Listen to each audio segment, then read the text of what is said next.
As always, that piece of, you might say, prose is true and false. How the historical revisionist cleverly communicates his ideas and disguises it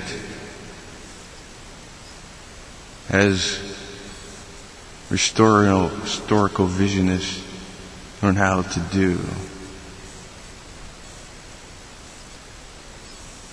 To say that the relationship between Kaiser Wilhelm II and Bismarck was poisoned because of the split on the labor parties was false.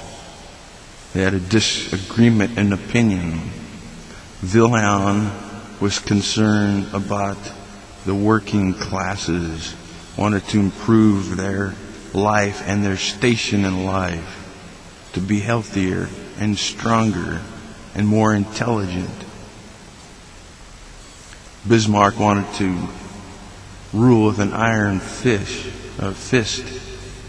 And as always, Wilhelm had lots of great respect for Bismarck. And then there are some other ideas he disagreed with. But Bismarck was responsible for building the German Empire as it became.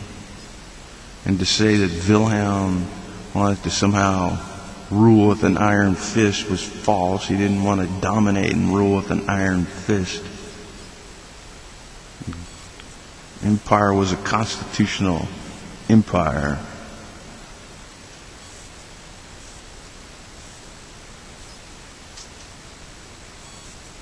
And they may have got upset with each other for a while, but eventually they reconciled with each other. And of course, Bismarck, well, that's another story. I don't particularly care for that guy. I mean, some of the things he did was good, and other things, well, you know. But at the same time, you must take into consideration that they were a product of their time.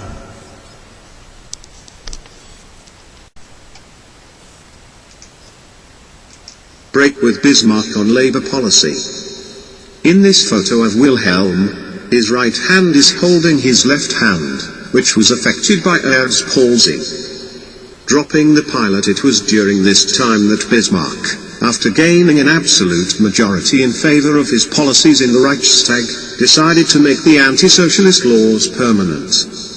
His cartel, the majority of the amalgamated Conservative Party and the National Liberal Party, favored making the laws permanent, with one exception: the police power to expel socialist agitators from their homes. This power had been used excessively at times against political opponents, and the National Liberal Party was unwilling to pass the expulsion clause in the first place. Bismarck would not give his assent to a modified bill, so the cartel split over this issue. The Conservatives would support the bill only in its entirety and threatened to and eventually did veto the entire bill. Kaiser Wilhelm II was a progressive conservative, and I myself am a progressive conservative, progressive Tory.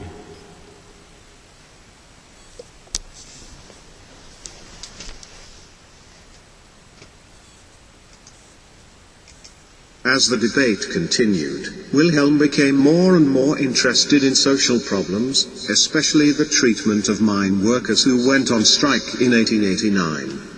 Following his policy of active participation in government, he routinely interrupted Bismarck in council to make clear where he stood on social policy. Bismarck sharply disagreed with Wilhelm's policy and worked to circumvent it. Even if Wilhelm supported the altered anti-socialist bill, Bismarck pushed for his support to veto the bill in its entirety. But when Bismarck's arguments failed to convince Wilhelm, the Chancellor, uncharacteristically, blurted out his motive for having the bill fail. He wanted the socialists to agitate until a violent clash occurred, which could be used as a pretext to crush them. Wilhelm replied that he would not open his reign with a bloody campaign against his subjects. But it would be terrible if I had to stain the first years of my reign with the blood of my subjects. Everyone who means well by me will do his utmost to avert such a catastrophe. I intend to be Loaroi Dagux, the king of the mob. My subjects shall know that their king is concerned for their welfare. 7.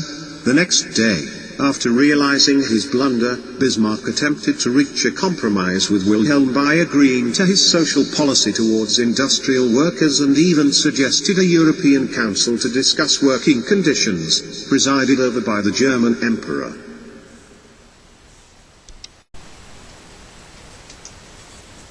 Wilhelm II, German Emperor. Despite this, a turn of events eventually led to his distance from Wilhelm. Bismarck, feeling pressured and unappreciated by the emperor and undermined by ambitious advisors, refused to sign a proclamation regarding the protection of workers along with Wilhelm, as was required by the German constitution, to protest Wilhelm's ever-increasing interference with Bismarck's previously unquestioned authority.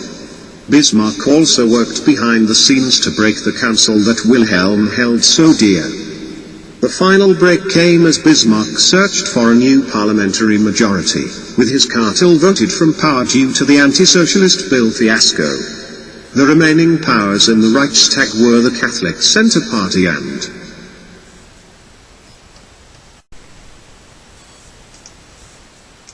the Conservative Party. Bismarck wished to form a new bloc with the Centre Party, and invited Ludwig Windthorst, the party's parliamentary leader, to discuss a coalition. Wilhelm was furious to hear about Windthorst's visit. In a parliamentary state, the head of government depends on the confidence of the parliamentary majority and has the right to form coalitions to ensure his policies a majority. But in Germany, the Chancellor had to depend on the confidence of the Emperor, and Wilhelm believed that the Emperor had the right to be informed before his ministers' meeting. After a heated argument at Bismarck's estate over imperial authority, Wilhelm stormed out. Bismarck, forced for the first time into a situation he could not use to his advantage, wrote a blistering letter of resignation, decrying Wilhelm's interference in foreign and domestic policy, which was published only after Bismarck's death. When Bismarck realized that his dismissal was imminent,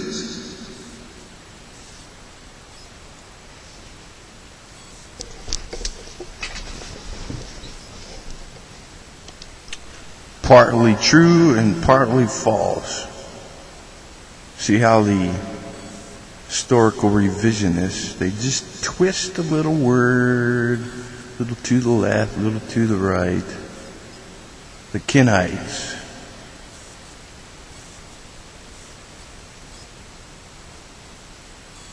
And throughout history, the Kenites like to do that.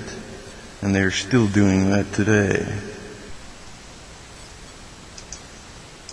All Bismarck's resources were deployed. He even asked Empress Victoria to use her influence at her son on his behalf. But the wizard had lost his magic.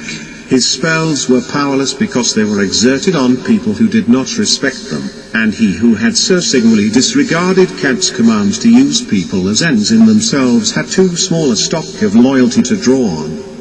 As Lord Salisbury told Queen Victoria, the very qualities which Bismarck fostered in the Emperor in order to strengthen himself when the Emperor Frederick should come to the throne have been the qualities by which he has been overthrown. The Empress, with what must have been a mixture of pity and triumph, told him that her influence with her son could not save him, for he himself had destroyed it. 8. Although Bismarck had sponsored landmark social security legislation, by 1889-90, he had become disillusioned with the attitude of workers. In particular, he was opposed to wage increases, improving working conditions, and regulating labor relations.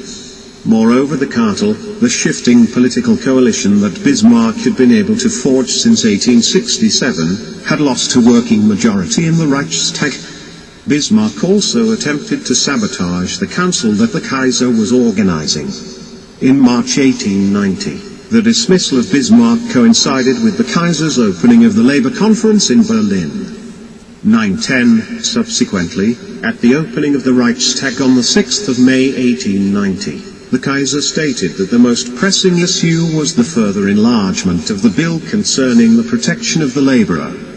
11. In 1891, the Reichstag passed the Workers' Protection Acts, which improved working conditions, protected women and children, and regulated labour relations.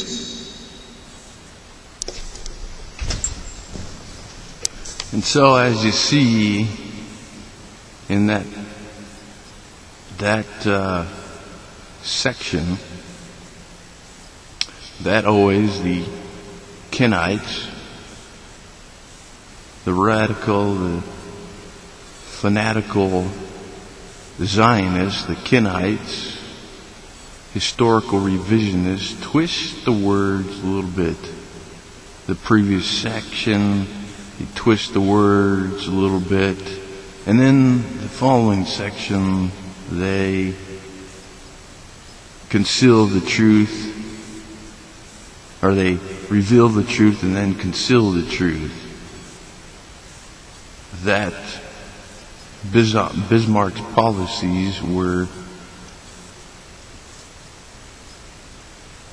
not favored because Bismarck had an iron control and grasp upon those folks working with him, and they didn't have any real say in the matter to express their opinions or whatever. Bismarck basically dictated what he wants, and if you don't like it, tough luck.